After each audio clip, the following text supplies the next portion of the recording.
Hi, ನಾವಿವತ್ತು egg bridge ಹೇಗೆ ಮಾಡೋದು ಅಂತ ತೋರಿಸ್ಕೊಡ್ತೀನಿ ಬನ್ನಿ. ಮೊದಲೇ ಈರುಳ್ಳಿನ ಸ್ಮಾಲ್ ಪೀಸಾಗಿ ಕಟ್ ಮಾಡ್ಕೊಳ್ಳಿ. ಆಮೇಲೆ ತವೆಗೆ ಜೀರಿಗೆ,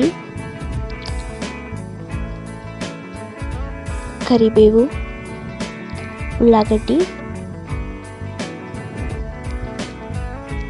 ಇವನ್ನ ಹಾಕಿ ಚೆನ್ನಾಗಿ ಮಿಕ್ಸ್ ಮಾಡ್ಕೊಳ್ಳಿ.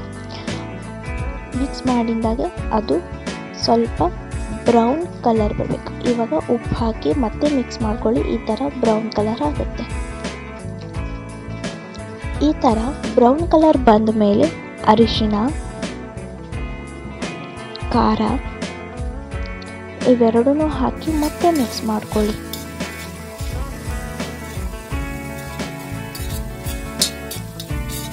ಚೆನ್ನಾಗಿ ಮಿಕ್ಸ್ ಮಾಡ್ಕೊಳ್ಳಿ. ಇದನ್ನ ಸ್ವಲ್ಪ ಬೇಯಿಸ್ಬಿಡಿ. ಅಲ್ಲಿ ಮಟ್ಟ ತತ್ತಿನ ಈ ಥರ ಸಪ್ರೇಟಾಗಿ ಮಾಡ್ಕೊಳ್ಳಿ.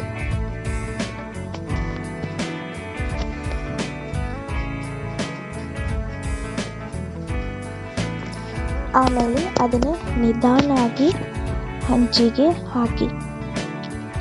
ಅದು ತತ್ತಿ ಎಲ್ಲ ನಾವು ಮಾಡಿರುವ ಮಿಶ್ರಣಕ್ಕೆ ಚೆನ್ನಾಗಿ ಮಿಕ್ಸ್ ಆಗಬೇಕು.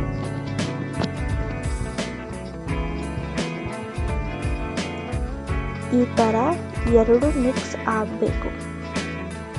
ಇನ್ನೂ ಸ್ವಲ್ಪ ಮಿಕ್ಸ್ ಮಾಡಿ. ಈ ಥರ ಎರಡು ಮಿಕ್ಸ್ ಮಾಡಬೇಕು. ಆಮೇಲೆ ಕೊತ್ತಂಬರಿನ ಹಾಕಿ.